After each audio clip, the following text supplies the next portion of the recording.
Memiliki ibu serta istri yang bijak merupakan kebanggaan serta anugerah bagi suami dan anak-anaknya.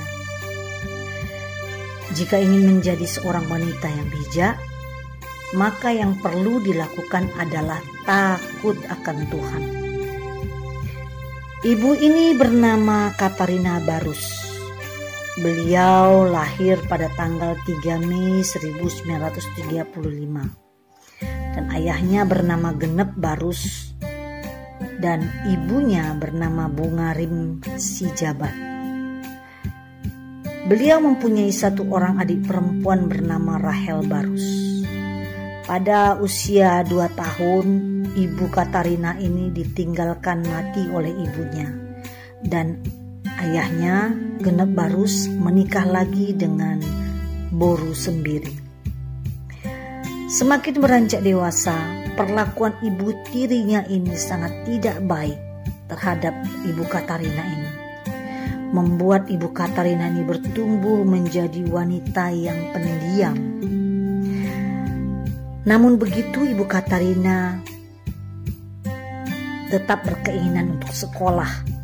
Dan dia bersekolah di Sekolah Guru Kepandaian Putri atau SGKP di dalam pendidikan Belanda. Setelah menyelesaikan sekolahnya, beliau menikah dengan Bapak Liman Girsang, itu pun dengan perjodohan, dan dia mau saja. Pada tahun 1960 dia menikah, mana waktu itu usianya 25 tahun.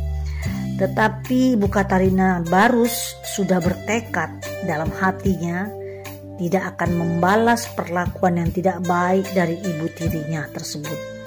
Bahkan dia berjanji dan dilakukannya setelah menikah, dia selalu datang bersama dengan anak-anaknya untuk mengantarkan sirih dan kue untuk ibu tirinya tersebut secara rutin.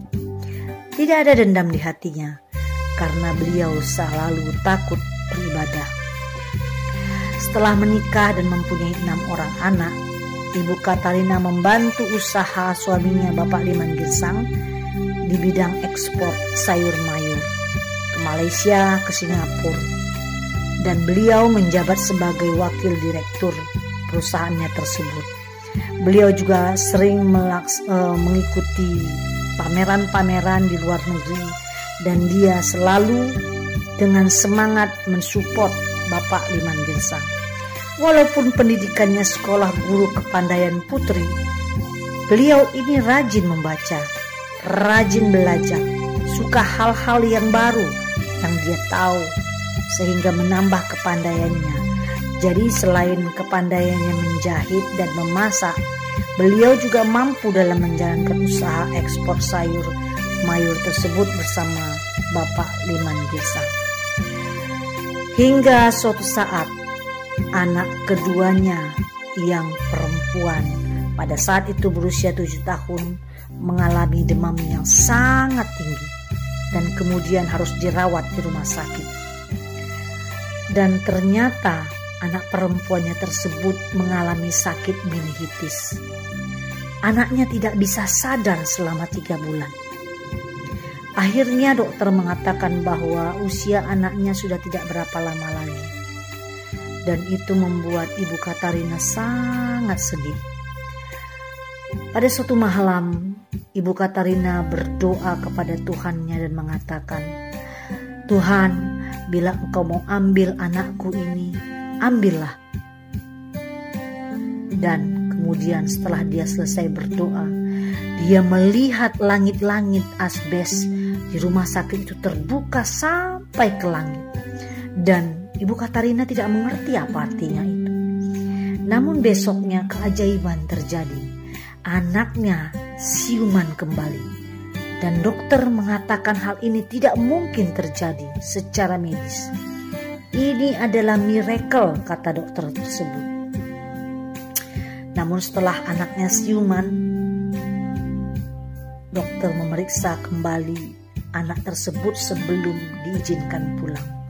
Namun kenyataan pahit kembali didengar dan dialami oleh Ibu Katarina. Dokter mengatakan anaknya tersebut mengalami kebutaan, tuli, bisu, dan lumpuh secara total. Tidak bisa berjalan. Tetapi Ibu Katarina dengan ucapan syukur kepada Tuhan masih diberikan nafas bagi anaknya, menerima keadaan tersebut, dan akhirnya membawa anak perempuannya tersebut pulang. Anak perempuannya tersebut mengalami cacat bukan saja fisik tetapi mental, karena perilakuannya seperti anak-anak kecil. Namun beliau merawatnya dengan kasih sayang dan terus memberinya makanan-makanan yang bergizi.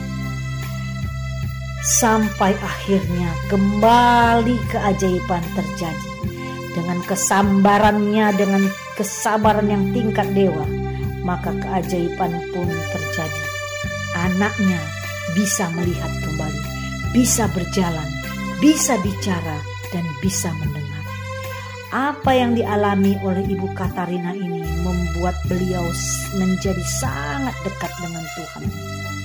Kesabarannya mendatangkan keajaiban.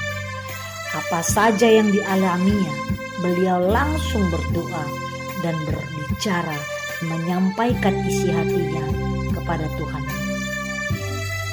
Masa-masa sulit dalam merawat anaknya dan juga membesarkan anak-anaknya yang lain tidak membuat beliau melupakan tradisi keluarga, seperti acara-acara keluarga, acara istiadat. Dia terus mengikutinya. Rumahnya juga sering dijadikan tempat berkumpul keluarganya dan juga keluarga suaminya Bapak Liman Girsang. Bahkan dalam peresmian Tugu Juang 45 yang didirikan oleh Bapak Liman Girsang suaminya, beliau aktif untuk menyambut menteri yang datang untuk menghadiri peresmian tersebut. Beliau tidak merasa canggung, beliau merasa percaya diri. Apa yang dilakukan Ibu Katarina ini menjadi contoh yang baik bagi anak-anaknya.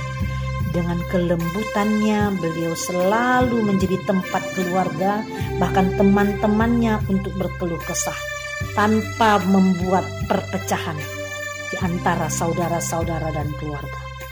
Namun beliau selalu memberi nasihat yang baik.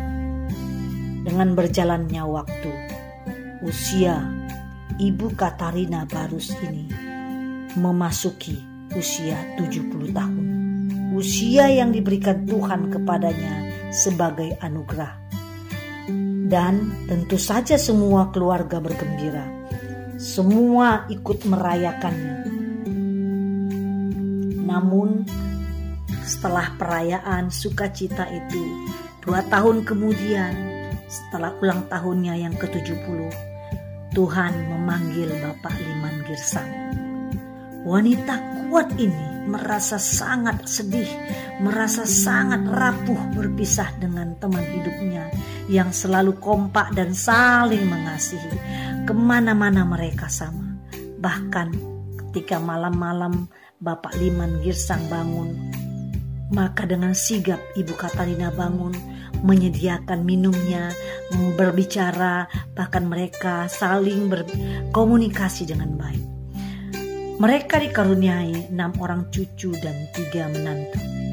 Semenjak kepergian Bapak Liman Girsang, beliau tetap menjadi semangat bagi kekuatan anak-anaknya dan selalu berpesan kepada anak-anaknya agar selalu takut akan Tuhan. 4 tahun kemudian, pada saat usia beliau 76 tahun, yaitu di tahun 2011 pada bulan Juni, beliau mengalami sakit diabetes dan kanker paru-paru. Secara medis, beliau harus disuntik tulang sumsum belakangnya. Itu kata dokter. Dan biasanya orang yang mengalami kanker paru-paru akan merasakan tubuhnya terasa terbakar. Tapi hal ini tidak dialami, tidak dirasakan beliau. Dalam masa opname di rumah sakit, beliau masih sangat menikmati makanan yang dimakannya, makanan yang dimintanya. Dia tidak ada merasakan kepanasan sampai waktunya tiba. pada pukul 8.30 pagi. Setelah beliau sarapan, maka beliau menghembuskan nafasnya yang terakhir dan berpulang kepada penciptanya. Namun ketika dia menghembuskan nafasnya dengan 2 kali tarikan, dia sempat berbicara, "Urupi au Tuhan, urupi au Tuhan," yang artinya, "Sertai aku Tuhan, sertai aku Tuhan." Lagu kesenangannya adalah "Ya Tuhan, tiap jam." Ibu Katarina Burbarus. Sampai bertemu ibu yang luar biasa, sampai bertemu ibu yang hebat. Teladanmu akan diingat selalu oleh seluruh keturunanmu. Dan bila hari ini engkau masih hidup, maka hari ini, tanggal 3 Mei tahun 2020, usiamu sudah mencapai 85 tahun. Biarlah Ibu Katarina terus ada di dalam hati setiap keturunannya. Sebab keturunan orang benar tidak akan pernah meminta-minta. Dan setiap doa-doa yang disampaikannya kepada Tuhan pada saat beliau masih hidup, pasti akan terjadi bagi keturunannya sesuai waktunya.